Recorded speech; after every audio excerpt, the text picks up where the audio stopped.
All right. This meeting is being recorded. Approvals? Got it. All right. All right, gentlemen, I want to thank you for joining me on this episode. I've got a small project going that I'm calling Above Human Disagreements. And so it's crucial that I bring individuals like you onto this program so we can understand what you think. Does that make sense? Yes, sir. Yes, sir. All right. So now, prior to this, we're going to come next time with our hip hop stage names ready to go. But in this case, I'm just going to name you guys as Pat and Scott. Does that work? That works. That works. I do have a nickname though, the Hornet. But we'll talk about Let's that. do it. All right. Well, we're now speaking with the Hornet. Welcome to the program, my friend. We appreciate it. Hey, so most importantly, guys, Scott, again, I've known Pat. Pat is one of my most trusted confidants in my life. And Really? Pat, over the Bless years, you. we've stayed in touch from time to time, but absolutely. I like to think in terms of if you're in your greatest moment of despair, who would you reach for? And Pat would definitely be one of my boys.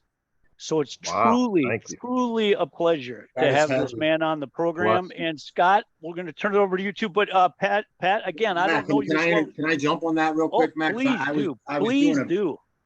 Finding do. old pictures, you go background and life changes the directions that you move and where you end up actually physically going. And I regret not, as I'm grateful for the time I spent with Pat, and I found myself finding some old pictures and moments in time and wishing I had more time to develop that relationship like you did. So I'm jealous of you. So I just wanted to throw You that two are going to make me start crying. Stop it, would you please? That's good. That's good. I want to hold you, my friend. I want to hold you. Yes, but Scott, I would give you a hug right now, brother. Definitely. Oh, jeez. well, that's the beauty of this podcast. It's called the virtual hug. No homo. So that's why we're getting together. Okay. I need this in my life. I need to be able to get together with Pat, see his beautiful face, hang out, have some joking time, and move the world to a better direction in having done so. So instead of going to church on Sunday, I'd like to get together with you guys.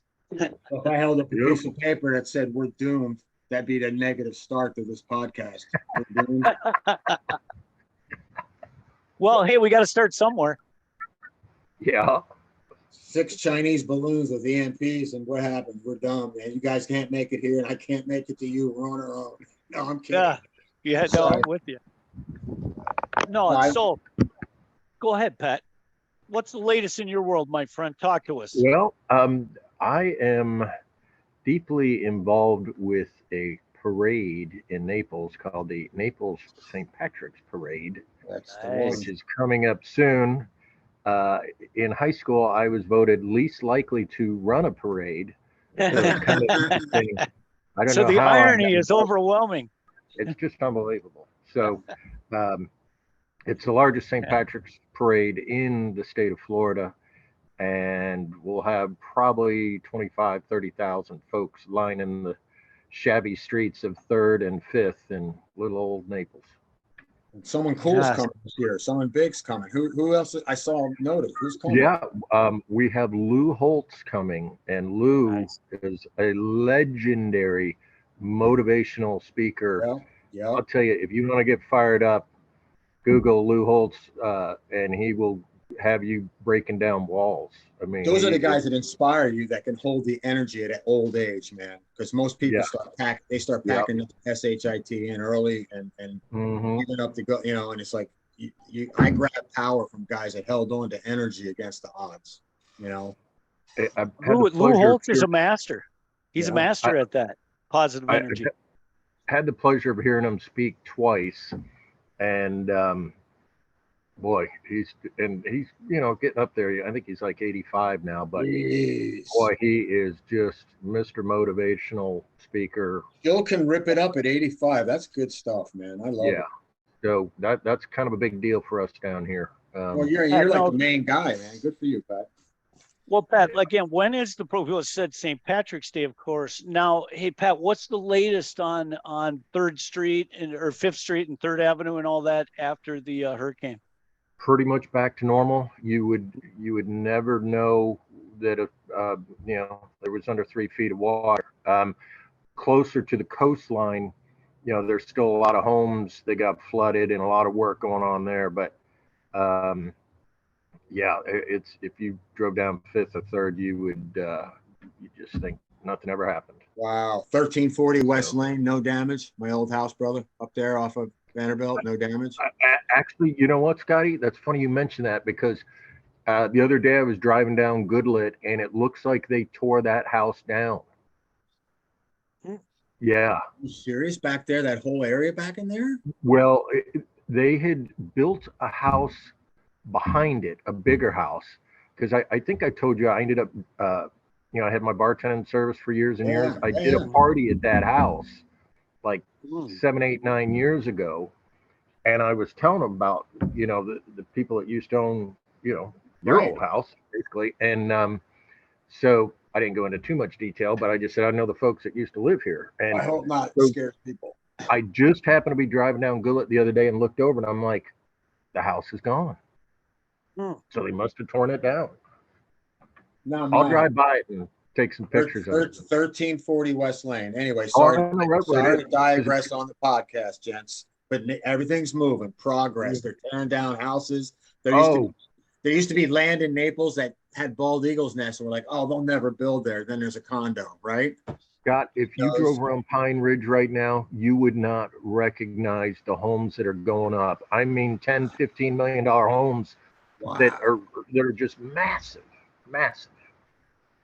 Well, looks like that's good. I mean, you want to see it recover, that's for sure. It's Naples it hasn't slowed down much. It's still... Let's ask a serious question here. Do people with the real money ever really suffer? The answer is no. Right. Yeah. True. Unless they physically get ill, like Steve Jobs ill or something like that. Or they invested in FTX. Right. Exactly. Other than that, do they ever physical or lose all their money? Are they ever in a bad, they buy their way out, their house gets wrecked, their insurance covers it, they buy another. The guy in the middle on down is in the squash pit, Yeah, I agree. And what is it for those in the middle of the slosh pit? What do you believe is their greatest expense? You mean money?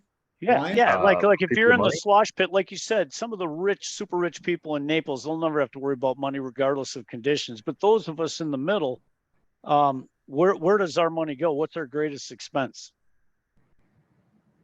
I think depending on your market, like Pat and I right now in our markets, and I don't know where you're living, Matt, but in our markets, rental, real estate, if you don't own, if you're renting and you're trying to make a living as average Joe, you got a problem, right, Pat? In Naples, average Joe makes 50, 60 grand a year. Where's he living in Naples and Charleston? Well, and that's why I live in Bonita now. I mean, Bonita's almost part of Naples. Yeah.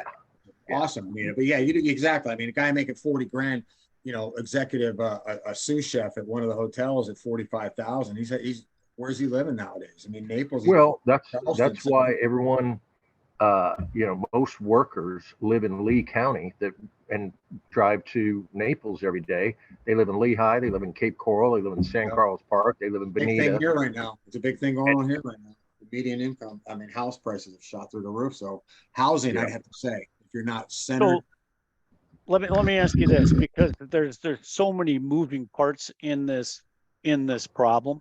Again, is there a way again, I'm a narrative guy, so I feel like we need to carve a narrative that says this is, define something and say this is the point that we're going to move forward from, so that we're all on the same page. So, like, for example, when I ask a general question, where does the money go? I would surmise that the money, for the most part, goes to interest. That those of us that are caught in the middle have either school loans we're paying, car loans we're paying, mortgages we're paying. And so all of our money, for the most part, goes to the banks. Oh, yeah. Okay. So as a narrative guy, I like to simplify things and have a starting place. So imagine if we started with a place that morally acceptable on this planet, nothing above 2% was morally acceptable. Okay, just in theory, think about that for a moment. That means that me and anybody else that has loans across the globe is immediately, it's not a transfer of wealth, it's me keeping my money and it not going back to the bank. If everybody's interest rate was dropped to 2%, that means all the people with credit cards, all that money immediately stays in the hands of the people and does not go to the banks, and it would bankrupt the industry. Okay, so that's the type of place I like to start from when we talk about solving the problems on planet Earth. Okay, you want another one? Okay, public sector accountability. Right now, I owe money to the IRS, not much. I will continue to always owe to the public sector. Okay. And if I don't pay, they'll put me in jail. Now let's look at the public sector. There's absolutely zero accountability, zero accountability. I have to pay, and yet there's no accountability. So how do you bring accountability in overnight? It's simple. We simply have the private sector cap spending on our public sector. Now, all the politicians that say, I want to spend the money here, have to say, I'm taking it from here. It's not a blank check. So again, that's a super simple premise that now allows us to have a logical conversation about our Democrats, our Republicans, and moving forward. So that's kind of my hidden agenda. I believe that above all human disagreement, we all want the same thing. And that underlying premise is freedom and freedom. And money does not buy happiness, but it buys freedom. And so if we're going to get together to solve the world's problems to a degree, if I have my way, we're going to have this elevated conversation up above and look down at this thing and truly put together podcasts with content that make a difference if people listen to them. Amen. And that's our church on Sunday. Amen. If we can get into the details, your ambition. dude, it's a survival mode. I'm like everybody else. I get dragged into I'm more like darkness. I'm more like Pat putting his logo on this new self-defense weapon I got because the world's a psychopath place, and he gives us all his female and male clients. Puts his real estate logo on here. It's a key thing. I hold your key. You hold it here. You know how they always tell you to hold your keys? If you hold your real keys, you break them. It goes right between your knuckles. Nice. That's where I'm at. And I'm kind of the dark horse here because I don't have the optimism. I've given up, to be honest with you guys. And I didn't know me changing the world is feeding stray cats and making them happy. And I hope it all works out because I'm on a big beach and I have little grains of sand around me that I can maybe interact with and move to some degree. But to go to where you are, in the old days, you and me and Pat would be meeting in a dark room somewhere, or not even a dark room, just a nice lit den or garage with no video surveillance and tap phones. And we'd be having real conversations about how to change the direction and content of how bad things really are. I'm going to be 63 on my next birthday. I'm glad to just be breathing every day at this point after what I feel like I've been through. No worse than either of you, but just my own shit. And I really can't change much. I can go drive to Florida and help Pat beat up some people at a cost of his daughter with a bat. I can help him do that and change the world. But I can't affect these corrupt politicians. I can't affect the flow of the money. I can't affect.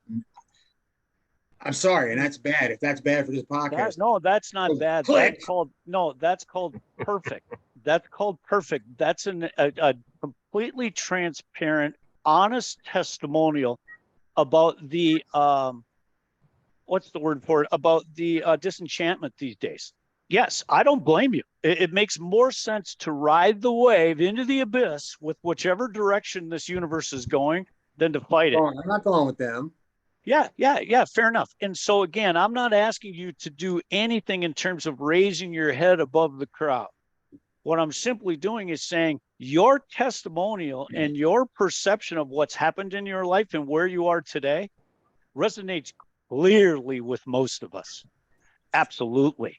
And to hear what you have to say, and that you've even said things like I've given up or what be it, dude, you're not alone. I slide into that darkness once a day, and I live.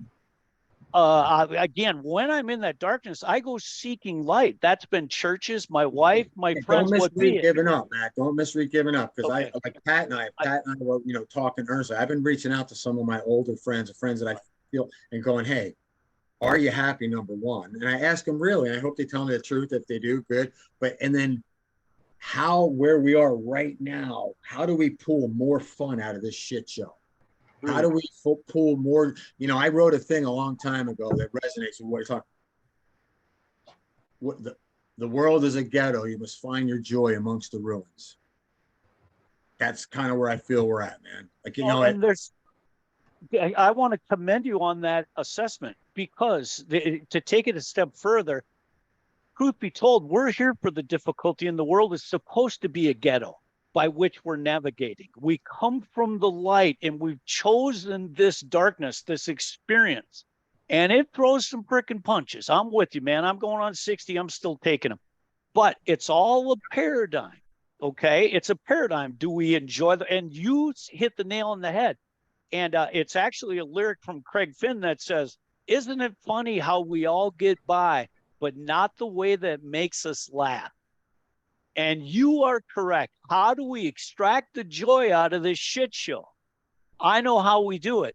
You, me, and Pat get together consistently, and we make each other I smile. agree. I saw Yeah, during the yeah. pandemic, one of my fighters turned me on to a virtual happy hour, and Love did it a few times, and it was really cool. You'd pour a drink, and we planned the first one for 30 minutes, and we were like talking like, oh man, 2.5 hours later, we were still on this because we hadn't talked to each other through years, because I got sick, and so a lot of years went by, and people moved and out of the state, and it was just a good, wholesome experience. So yeah, let's continue that. I think more people should do it, because we didn't have. If I'd had this back in the day, Facebook and stuff, I probably would have been much closer touch with Pat. But we had damn freaking a phone. See ya. Agreed. So, hey, Pat, I'm moving. I'll mail you a postcard, and then you're smoking weed, and then 80s, you're not mailing a postcard. I hope we find each other again. Whatever. Honestly, your cynicism is refreshing. I'm totally enjoying it. We're two peas in a pod. Okay, guys, I'm gonna wrap this first one up. Okay. I'm sorry. I apologize to whoever sees this. By the way, I try to wake up every day and find gratitude. Every day. Dude, you found it. Hey, I'm telling you, you cannot believe how, in my humble opinion, all of your comments have been nothing but refreshing. I'm excited to see how we're doing next week. Yeah, definitely. There you go. Carry weapons. All right. Hey, so Pat, I'm gonna mail you one of these for your girl, bro. All right. Yeah, she'd love that. Yeah. All right. Hey, Patrick. So moving forward, I'll be ready for the audio drop next time. Okay. Okay. And I cannot thank you enough. Now, for anybody that happens to get this video, and again, we don't have a big audience right now, but that doesn't mean they won't become intrigued down the road and go searching for this stuff. So if anybody gets this video, now is the time to go to Naples, man. Go down for the St. Patrick's Day parade. See what that town has done since the hurricane. Green beer. What else is going on? Lou Holtz. Yeah, the Notre Dame, Naples Notre Dame Alumni Club is putting together a weekend with Lou. They've got a big golf tournament. They're bringing in like 40 or 50 of his former players, Jerome Bettis, Tony Rice, awesome, man. Ricky Waters, Tim Brown. I mean, nice. It's going to be a big weekend. Nice job, my friend. St. Patty's coming up like a month, right? A month from now. Yeah, it's actually on Saturday, March 11th. So we always have the parade the Saturday before, which is great for the bars and restaurants down there. Although there are no more Irish bars down in Naples, which is kind of a bummer. I'm coming down with my non-existent retirement portfolio. I'm going to open one with you. Yeah. There you go. Calm down. Yeah. Both y'all. All right, Patrick. Hey. Life is full of excuses. You see this? Life is full of excuses. Courtesy of Ryan Stewman, the hardcore closer. Well, Scotty, hey.